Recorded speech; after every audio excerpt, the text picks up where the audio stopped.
பிரியமானவர்களே, ஆண்டவராக இயேசு கிறிஸ்துவின் நாமத்தினாலே உங்கள் யாவரையும் நான் அன்போடு கூட வாழ்த்துகிறேன். எல்லாருமே சந்தோஷமா இருக்கிறீங்களா? இந்த நாளிலே தேவனாகிய கர்த்தர் நம்மோடு பேசுகிற ஒரு வார்த்தை என்னவென்றால், மத்தேயு எழுதின சுவிசேஷம் 5ஆம் அதிகாரத்தினுடைய 11ஆம் வசனம். என் நிமித்தம் உங்களை நிந்தித்து துன்பப்படுத்தி பலவித தீமையான மொழிகளையும் உங்கள் பேரில் பொய்யாய் சொன்னார்களானால் பாக்கியவான்களாயிருப்பீர்கள்.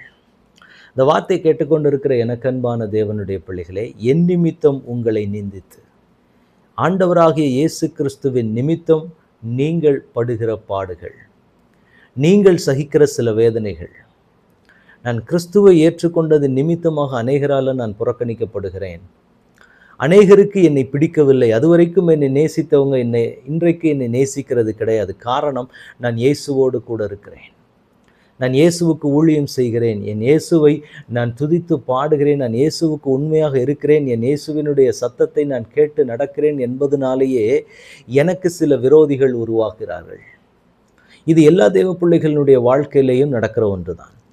நாம் போகிற பாதையில் எந்த சூழ்நிலைமைகளில் எல்லாரிடமே நம்ம கூட இருக்கிற ஜனங்கள், ஆனால் கிறிஸ்துவை ஏற்றுக்கொண்டு கிறிஸ்துவின் வழியிலே, கிறிஸ்துவின் பாதையிலே, கிறிஸ்துவை எனக்காக உண்டாக்கப்பட்ட சிலுவையை நான் தூக்கி கொண்டு போகிற பொழுது இந்த உலகம் என்னை பகைக்க ஆரம்பிக்கும். அதுதான் இந்த இடத்துல இயேசு சொல்லுகிறார், என் நிமித்தம் உங்களை நிந்தித்து துன்பப்படுத்தி பலவித தீமையான சொற்களை உங்கள் பேரில் பொய்யாய் சொல்வார்களானால் பாக்கியவான்களாய் இருப்பீர்கள். இது நிமித்தம் நான் கிறிஸ்துவின் நிமித்தம் பாடுகளை அனுபவிக்கிறேன். இயேசு கிறிஸ்துவின் நிமித்தம் தான் எனக்கு இந்த போராட்டம் வந்தது. அதுக்கு முன்னாடி வரைக்கும் இந்த போராட்டமே கிடையாது. என்றைக்கு நான் கிறிஸ்துவின் பாதையிலே நான் கடந்து போவேன், என்றைக்குமே நான் தேவனுடைய சித்தத்தை தான் நான் செய்வேன் என்று சொல்லி என்னைக்கு நான் தீர்மானம் எடுத்து போனேனோ அன்னையில இருந்து தான் என் வாழ்க்கையில் போராட்டங்கள் அதிகமாக ஆரம்பித்திருக்கிறது. அல்லது அன்னையில இருந்து தான் எனக்கு விரோதமான எப்படியாவது என்னை ஒழிக்க வேண்டும் என்று சொல்லி ஒரு பெரிய கூட்டம் எழும்புகிறது. அதுவரைக்கும் என்னை நேசித்த ஜனங்களே எனக்கு விரோதமாக எழும்பி நிற்கிறார்கள் அப்படின்னு சொல்லி ஒருவேளை அப்படிப்பட்ட சூழ்நிலைமையின் மத்தியிலே கடந்து போய் தான் இந்த வார்த்தையை நீங்கள் கேட்டுக்கொண்டு இருப்பீர்களானால் தேவன் இன்றைக்கு உங்களுக்கு சொல்லுகிறார், அது உங்கள் நன்மைக்காக. ஏன்னா இந்த இடத்துல இயேசுவே அதை தான் சொல்றாரு, உங்களை நிந்தித்து உங்கள் பேரில் பொய்யா சில காரியங்களை சொல்லி எப்படியாவது உங்களை அந்த இடத்தை விட்டு நீக்க வேண்டும், அல்லது உங்களை அவங்க பக்கமாக இழுத்து கொள்ளணும்னு சொல்லி சில பொய்யான காரியங்களை உங்கள் பேரில் சொன்னாங்கன்னா ஆண்டவர் சொல்லுகிறார், நீங்கள் பாக்கியவான்கள். நிச்சயமாக நீங்கள் அந்த இடத்துல எப்படி தான் இருப்பீங்கன்னா ஒரு பாக்கியவானாக தான் இருப்பீங்க. ஏன்னா பரலோகத்தில் உங்கள் பலன் மிகுதியாக இருக்கும். இயேசு கிறிஸ்துவின் நிமித்தம் நீங்கள் படுகிற ஒவ்வொரு பிரயாசத்துக்கும், ஒவ்வொரு அவமானத்துக்கும், ஒவ்வொரு வேதனைக்கும், ஒவ்வொரு கண்ணீருக்கும் பரலோகம் நிச்சயமாக அதற்கு பதில் கொடுக்கும். அதை மனுஷன்கள் அதை கிட்ட இருந்து அது கிடைக்குமா அப்படின்னா நிச்சயமாக கிடைக்காது.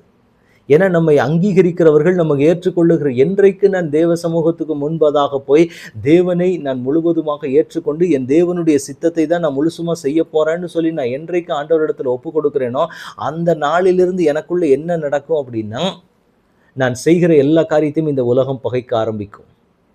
இந்த உலகத்துக்கு அது பிடிக்கன்னா உலகமும் தேவனுடைய காரியங்களும் என்றைக்குமே ஒத்தே போகாத ஒன்று.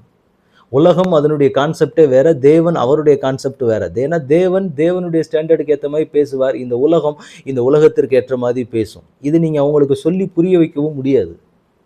இதை தான் தேவ பிள்ளைகள் புரிந்து கொள்ளணும். அதனால நீங்கள் போகிற பாதை கிறிஸ்து உங்களுக்கு காண்பிக்கிறாரா? கிறிஸ்து உங்களுக்கு சொல்கிறாரா, மகனே இதை நீ பண்ணு, மகளே இதை நீ பண்ணு, இந்த மாதிரி காரியங்களை நீ செய், இந்த பாதையின் வழியாக நீ கடந்து போ, இதெல்லாம் ஆண்டவர் உங்களுக்கு சொன்னார்னா தயவு செய்து அதை பண்ணிட்டு போயிட்டே இருங்க. அதை மற்றவங்க ஏற்றுக்கிறாங்க, ஏற்றுக்கலை, அவங்க அதை பண்ணுறாங்க, இதை பண்ணுறாங்க, அவங்க அக்செப்ட் பண்ணலை, அவங்க அதுக்கு புரிய மாட்டேங்குது, புரியாது. நீங்கள் என்ன தான் சொன்னீங்கன்னாலும் அது அவங்களுக்கு புரியாது. ஏன்னா இது தேவனுடைய திட்டம். தேவ திட்டத்துக்குள்ளே நிற்கிறவர்களுக்கு அது புரியும், மற்றவங்களுக்கு அந்த காரியங்கள் புரியணுங்கிற அவசியம் கிடையாது. அதனால் உங்கள் பேரில் சிலர் காரியங்களை முன் வைப்பாங்கன்னா அதை கண்டுக்காதீங்க, போய்கிட்டே இருங்க. ஏன்னா நீங்கள் பாக்கியவான்கள் லிஸ்ட்டில் வந்துடுறீங்க. அதனால் தேவையில்லாத மனிதர்களுடைய பேச்சை கேட்டு உங்கள் ஓட்டத்தை தயவு செய்து நிறுத்தி விடாதீர்கள். அவங்க சொல்கிறவங்க சொல்லிக்கிட்டே தான் இருப்பாங்க. வாழ்நாள் முழுக்க நீங்கள் போகிற வரைக்குமே சில காரியங்கள், நம்ம வாழ்நாள் முடிகிற வரைக்கும் சில கூட்டம் சொல்லிக்கிட்டே தான் இருக்கும் ஏதாவது ஒன்று.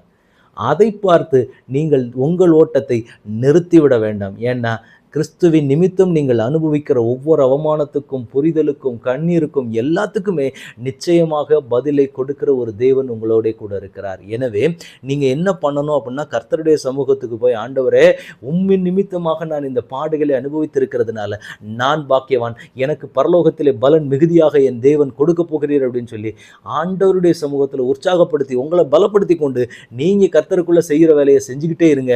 பேசுகிற கூட்டம் ஒரு பக்கம் பேசிக்கொண்டு தான் இருக்கும். ஒரு நாள் வரும், பேசுகிற கூட்டத்தினுடைய வாய்களை அடைக்கும்படி தேவன் உங்கள் தலையை நிமிர பண்ணுவார்.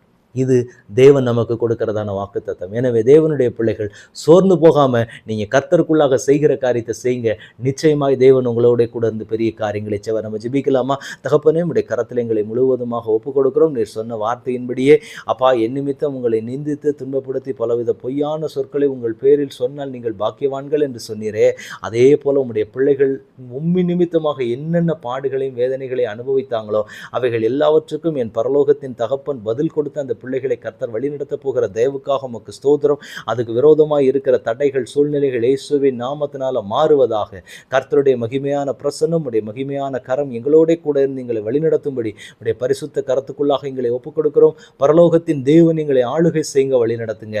இயேசு கிறிஸ்துவின் நாமத்தில் ஜெபம் கேளும் எங்கள் நல்ல பிதாவே. ஆமேன், ஆமேன், ஆமேன். God bless you.